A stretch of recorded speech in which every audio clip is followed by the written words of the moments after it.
marka koowaad horta waxaan cambaaraynayaa falkii maanta ka dhacay taliska CID-da ama waaxda dabagalka taasoo dhacday in xildhibaan ka mida xildhibaanada golaha wakiilada ee shacabka soo doorteen maanta ay ka soo gaadho aflagaado iyo hanjabaado taliyaha ciidanka booliska Soomaaliland waan cambaaraynayaa horta halkaa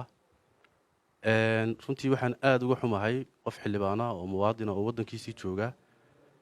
in la yiraahdo muwaadinba ma tihid ama cadow baa ku soo dirsaday mushkiladaha in haystaana waxay kow ka waxa weeye qofkii wax dhaliile ka hadla ama arrimo jiro oo la arkayo ka hadla ama wixii loo soo doortay ka shaqeynaya ama shacabka u hadla ama dhaliil sheegaba in horta shaambad lagu shaambadeeyo horta cadow baad u shaqeysaa waana ayaan daro in mas'uuliyiintii qaranku laftigoodu ay isku eedeeyaan in maxay tole lagu eedeeyo xildhibaankaasi waliba nin taliyaha oo taliyihii dhamaayay ciidanka Jamhuuriyadda Soomaaliland ee amniga dhan ee dalka sugayay inuu xildhibaan goob waliba shaqo ugu hanjabo oo waliba yiraahdo meesha maxaa ku soo galiyay waxaan leeyahay taliye xildhibaanku waajibkiisii buu gudanayay meeshuna meel isagu leeyahayna maaha aduna aad leedahay maaha labadiinaba waxay tiin ama labadiinaba ama dhamaantiinba waxayna adeegayaal umadeed ummadeenna u shaqeynaa xildhibaankuna waa shaqadiisa xaqna uu leeyahay goob kasta oo shaqo ka jirto inuu tago taasi waa qodob talabaad kale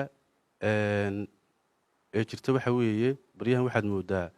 in dawladdeenu ay aggressive noqotay oo ay mar walba yacni hadaladeedu mas'uuliyiinteeda kuwa xukuumadda iyo kuwa booliskaaba in mar walba aad moodo in hadallo adag oo caadifadi ku jirto oo xanaaq iyo cadho ku jirto in mar walba hawada la isku marinayo waxaan soo jeedinayaa aan waliba taliska booliska u soo jeedinayaa anigoo sharaf u haya oo ciidamada ixtiraam badan u haya ciidamada iyo golaha wakiiladu isma hayaan waxaan leeyahay ciidanka taliska boolisku siyaasad shaqo kuma lihidin haddaan idin sheegayaa siyaasad idinku shaqo kuma lihidin amni baad ka shaqaysaan ma aha inaad siyaasadda laftigiinnu aad ku dhex milantaan waxaan kaloo idin soo jeedinayaa marka ay xaalad dhacdo idinku kuwii wax dejinayay baatiin inaad idinka laftigiinnu xaaladii qayb ka noqotaan oo waxa looga qurux badan yahay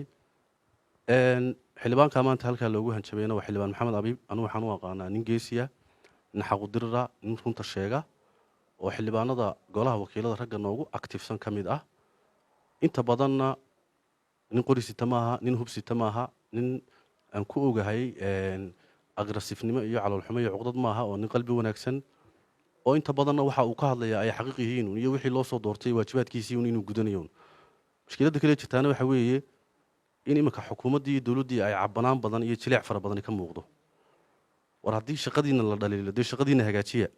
haddii waxa la idinka sheegaya ay tahay wax dhaba ama khaladaadka ama dhaliilaha la idin soo jeedinaya ay tahay ay yihiin wax khaldan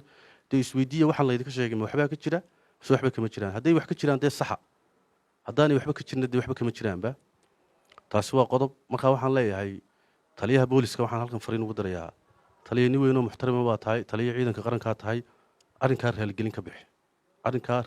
ka bixi baan ayaan kuu soo jeedinayaa waxaa jira niman dhalinyaro ah oo ku shaqaysta magaca sirdoonka qaranka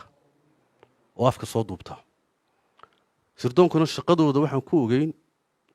dee hay'ad madax bannaan oo qaranka difaacda oo qaranka dhibaatooyinka ka ilaalisa oo wadamada shisheeye iyo dee xogaha ka urursato dee national intelligence ah anu ma garanayo ciidankan sirdoonka qaranka ee shaqadoodu ay noqotay in ciddii Facebook ka hadashaba la qabto ayaan darada kale jirta waxa weeye qof baa suuqa laga qabanayaa sifa sharci darraa baa lagu qabanayaa bastooladaha madaxa lagaga qabanayaa waa la kaxaysanayaa guri baa la geysanayaa 4 ama 5 maalmood baa qofkii guri lagu haysanayaa salig lama geynayo sifa sharciya looma soo marayo waaran looma soo qaadanayo waa la qaadanayaa dabeetana waxa la geynayaa CID-da la keenayaa xeer ilaalinta loo gudbinayaa qofkii sidaas lagu xukumayaa waana sharci darro aad u weyn marar badan oo arinta aan daba galay waxa ii sheegeen taliska ciidanka boolisku inaanay iyagu waxaan aanay ogeyn xitaa taliska sirdoonku laftigiisu xitaa waxa ii sheegeen inaanay iyagu aanay qayb ka ahayn waa niman dhalinyaro oo sodomeeya hadalkana carabka ka duwi maayo nimankaa waxaa gudoomiye u ah oo taliye u ah oo ay ka amar qaataan wiilka madaxweynuhu dhalay nin la yiraahdo Axmed Muuse Biixi Cabdi waa nin dhalinyaro ah ma garanayo awoodda intaa la eg ee uu isticmaalayo halka uu ka keenay. madaxweyne waddankan adigaa u taliya. madaxweynayaashii hore waxaa lagu dhaliili jiray oo la odhan jiray marwooyinkooda ayaa awood badan leh. waan kugu hambalyaynaya horta inaad marwooyinkaagii adigu aad xayndaabkii siyaasadda ka dhex saartay, laakiin halkii marwooyinkaaga waxaa bedelay carruurtaada. fadlan carruurtaada dadka ka qabo. in maalin walba inan aad dhashay adigu magacaagii kharribaya oo magacii hay-adihii sirdoonka kharribaya intuu ciidan gaara samaysto dadka suuqa ka qafaasha, kabacdina meela lagu xidho, kabacdina sidaa lagu xukumo. oo weliba maxaa lagu xukumayaa? waa simbali, waa wax yaroo qofku fikirkiisa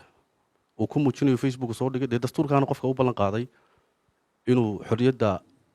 xorriyaddiisa iyo fikirkiisaba uu hadli karayo. markaa waxaan soo jeedinayaa oon taliska ciidankana usoo jeedinayaa booliska oo taliska sirdoonkana usoo jeedinayaa, haddii axmed muuse biixi uu xukumo talisida taliska sirdoonka uu xukumana dee taliska ciidanka sirdoonkaa sheegi doona. haddii kalena ummadda ha laga qabtaan leeyahay. isagana waxaan leeyahay anigu nin dhallinyaraa baa tahay, mustaqbalkaaga u tudho. beriba aabbaha wuu iska tegi doonaa, haddaba wakhtigiisii wax badan ugama harsana. mustaqbalkaaga u tudho, nin dhallinyaraa baa tahay. ka daa bahdilaadan aad ku hayso ragga dhallinyarada ee kula midka ah ee walaalaha oo kale ah ee aad awoodda aabbaha aad u adeegsanayso. kaga hadlo arrintaa saxaafadda ah. 13 saxaafi bay ahaayeen, 2 saxaafi waa la sii daayay, 11 baa hadda xidhan. waa markii u horreysay madaxa xukuumaddaasi intii jirtay nambar intaa leeg la xidho. saxaafadduna waa tiirka afaraad ee qaranka. laguma qaadi karo kiis ciqaabah. kiiskoogu waa madani. haddii wax laga sheeganayo ceebka saliim maaha oo malaa'ig maaha, waa dad bini aadan way qaldami karayaan. waxay tahay in sifo sharciya loo soo maro oo qofkii la soo dacweeyo, dabeetana haddii sharciga dee uu qalad ka galayna sharcigiisa lagu qaado, haddii kalena la iska sii daayo. macno badan iyo xigmad badan oo ay samaynaysaa ma jirto in la qafaalo oo dadka inta la kaxaysto meel la iska geeyo. qaarkood way xanuunsanayaan. iminka waxaa ka mid ah maxamed cabdi sheekh ilig oo ah milkiilaha MMTV. waan ogahay anigu isaga xaaladiisuna caafimaadna ma wanaagsana si la sheegayo. xanuun xunoo gastriyan uu qabaa, waana nin u jilicsan ama xaaladiisa caafimaad aanay wanaagsanayn. fadlan waxaan odhan lahaa isaga xorriyaddiisa dib ha loo siiyo oo u ogolaada, dadkiisana u ogolaada, looyarkiisana u ogolaada in damaanad lagu sii daayo maadaama xaaladiisa caafimaad aanay saamaxaynin inuu xabsi ku jiro.